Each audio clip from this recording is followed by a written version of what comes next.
Oi amigos, tudo bom? Bom, se você tá aqui pela primeira vez, não esquece, deixa seu like, se inscreve no canal, vem fazer parte aí da família Imparcialmente Santista. E hoje a gente vai falar desse jogo que acabou de terminar, 2-0, o Santos tomando 2-0 do Atlético Mineiro, lá em Belo Horizonte. A gente tem muito o que conversar sobre esse jogo, mas eu acho que além desse jogo é conversar sobre o pacote de 3 derrotas que o Santos teve, né? Foram 3 derrotas sequenciais, que nesse momento o Santos já ocupa a 10ª colocação do Brasileiro, e isso é de certa maneira bem grave. A gente sabe aí que a gente tinha 4%, passamos para 50% para sábado, né? Acredito que seja um jogo muito igual, por mais que o Palmeiras seja um time de melhores qualidades individuais. Até quem quiser, eu fiz um vídeo muito legal com a Luana Maluf, que é uma youtuber, influenciadora palmeirense gigantesca. A gente foi comentando aí todas as posições, vai sair amanhã no canal, quarta-feira.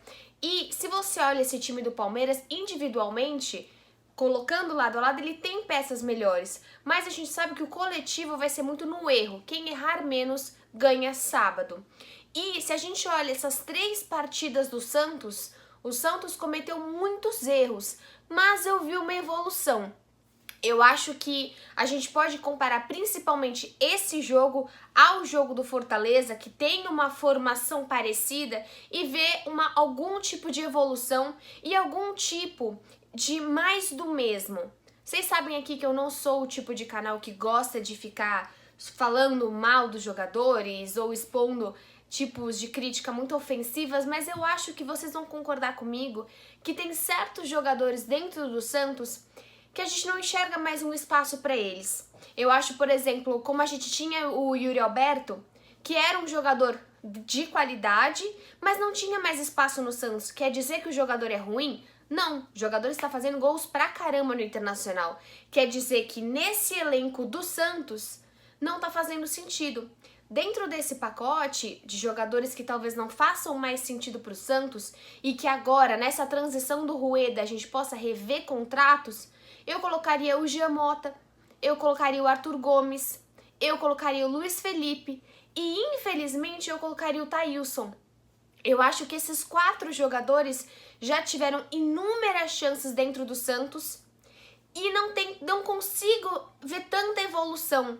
Dos 4, por exemplo, para mim o que faria mais sentido o Santos ficar é mais o Arthur Gomes do que o próprio Thailson.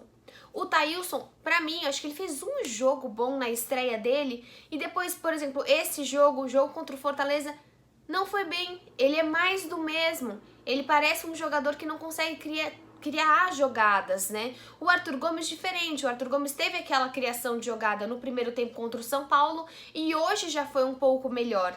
Desses 4, que eu sinto que são os jogadores que a torcida mais critica, algumas chances de criação eu vejo partir do Arthur Gomes. No jogo de hoje, o jogo matou ali nos primeiros 20 minutos. Santos toma 2 gols muito rapidamente, o primeiro gol com 3 minutos, e acaba sendo uma falha muito grande novamente da zaga. Por exemplo, o Wagner Palha, pra mim ele falhou nos gols, só que ele não é o tipo de jogador que eu não acho que tenha mais chances no Santos, eu acho que ele pode evoluir muito ainda. Eu gosto dele, até por ser um jogador que pode jogar sendo zagueiro e também sendo lateral. Porém, o Luiz Felipe já é um jogador que já tentou muito, se lesiona muito, e às vezes ele pode simplesmente ir para um Atlético Paranaense ou para talvez um Ceará, um time grande também como esse, e se dá bem, né? Eu acho que dentro do Santos não vejo mais uma grande evolução para ele. E o Giamota, como eu comentei com vocês, eu fiz uma live no canal de um canal de um torcedor do Fortaleza e que eles querem o Giamota, eles gostam do Giamota. O Giamota dentro do Santos não tá mais fazendo sentido.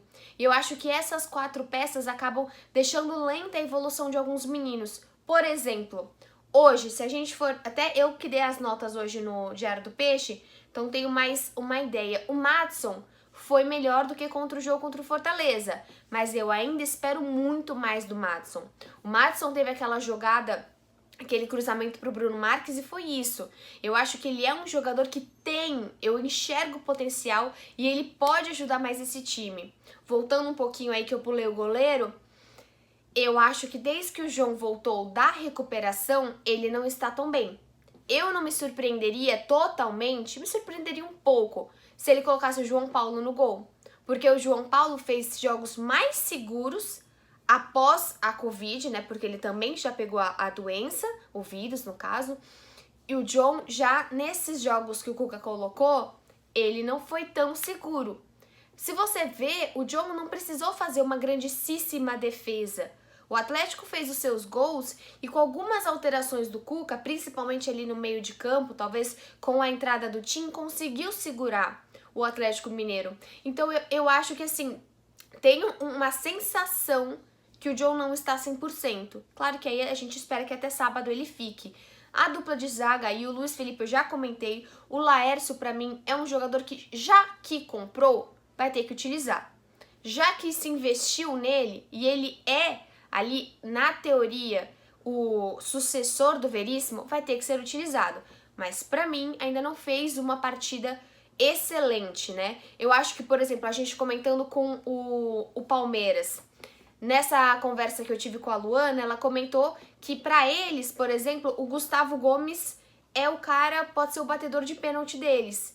Eu já sinto medo de pensar, por exemplo, nessa zaga de hoje, a gente precisar dela de maneira ofensiva. A gente precisar dela num jogo mais tenso, caso qualquer coisa aconteça com a zaga principal. Então eu acho que esse tipo de coisa, o Santos tem alguns jogadores que não são tão completos. Continuando, como eu disse, o Wagner Leonardo não foi bem hoje, mas eu acho que ele pode ainda ajudar. O Tim, ele entrou bem na partida, acho que ele entrou calmo na partida, ajudou na recomposição, ajudou no meio de campo, ajudou um pouco mais na marcação, tanto que no segundo tempo o Atlético não conseguiu ser tão efetivo. O Guilherme Nunes foi melhor contra o jogo do Fortaleza. Fortaleza ele acabou falhando. Esse jogo ele estava um pouco melhor, mas acho que falta ainda sintonia para entrar nesse time, para se firmar. Um jogador que eu gostei muito no meio de campo foi o Balieiro. Eu acho que existe uma evolução aí do Alisson, mas existe uma evolução também do Balieiro, para talvez ser uma pessoa mais o primeiro reserva desse meio de campo, desse meio de campo mais para os volantes. Eu acho que ele é um jogador talvez parecido com o Sandro em questão de segurança. Gostei dele hoje, do Balieiro.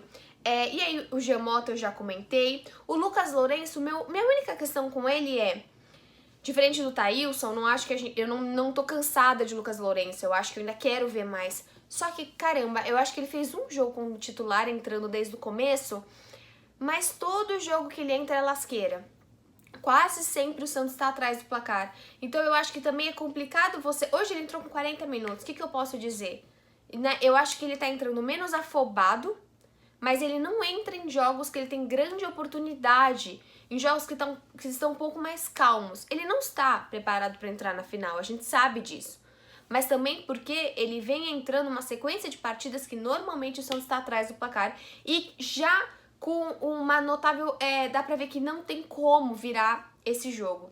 Bom, o Arthur Gomes, como eu disse, um dos melhores em campo hoje. Realmente ele foi o que tentou jogadas efetivas, né? Eu gostei da atuação do Arthur Gomes hoje. O Bruno Marques, as pessoas falam, ai, jogador de uma jogada só. Se ele é colocado em campo para fazer essa jogada, é isso que ele vai fazer. Ele entrou, um minuto depois a bola estava na cabeça dele. Eu acho que ele tem a evoluir, eu acho que por mais que ele seja muito grande, ele tem 1,94, eu acho que ele tem mobilidade. Eu espero e vejo o crescimento nesse jogador. E entrou muito na substituição ali também do Marcos Leonardo, né? Claro que quando o Marcos Leonardo saiu, entrou o Renier, mas eu senti que com a saída do Marcos, o Renier ficou um pouco perdido sem um centroavante. Depois, até se tivesse jogado mais tempo, por exemplo, o Renier no lugar do Thailson e o Bruno no lugar do Marcos, talvez pudesse ter dado mais certo. O Marcos Leonardo, para mim, também, junto com o Arthur, uma das melhores peças. Jogou bem melhor do que contra o Fortaleza. Dá para notar que colocando mais em campo, ganha corpo, ganha evolução. Comentando aí, por último, do Ivonei. Acho que eu não esqueci ninguém. O Ivonei entrou bem. Eu acho que o Ivonei é um cara que logo que ele entrou, ele já fez um lançamento diferente, já fez uma jogada criativa. Precisa entrar mais. Eu acho que é um jogador que quero ver mais. Eu imagino muito mais um meio de campo preenchido com o Sandri, com o Ivonei, com talvez o Lucas Lourenço, do que a gente continuar aí, por exemplo, na utilização do Jean Mota. Eu acho que para uma renovação desse Santos, talvez tenham esses jogadores que eu comentei, não faz tanto sentido permanecer no time. Uma coisa muito legal que até foi o Noronha que colocou no Twitter, que o narrador falou assim, esse time de meninos do Santos. E de fato, até é um tweet do Noronha isso. Ele fala, a dupla de zaga tem 27, Jean Mota também, e o Madison tem 29. Não podemos queimar os meninos. Isso é verdade. Eu acho que é um time de reservas e não um time de meninos. Acho que a gente tem que colocar mais responsabilidade nesse time de reservas, nesse time que tomou a sua terceira derrota seguida. É claro que o jogo contra o Goiás, pra mim, foi o pior dos três, porque é o time titular e o time teve um apagão absurdo contra um time que tá praticamente na segunda divisão em 2021. Esse acho que foi um bom panorama aí do vídeo. Falei de todo mundo que entrou, o que vocês acharam, melhor e pior em campo. A gente termina essa sequência de 3 jogos um pouco mais menos empolgados do que a gente estava, mas muito concentrados e focados. Como eu disse, é um jogo de quem errar menos e quem tiver o melhor psicológico no final de semana. Lembrando que tem prorrogação, então o desgaste físico vai entrar em campo e quem tiver a melhor condição de demonstrar calma é quem vai ganhar. E é isso que a gente espera. Temos mais vídeos ainda essa semana, mas eu sei que vai chegando mais perto, o coração tá ficando pequeno e a gente tá junto nessa. Até amanhã. Tchau!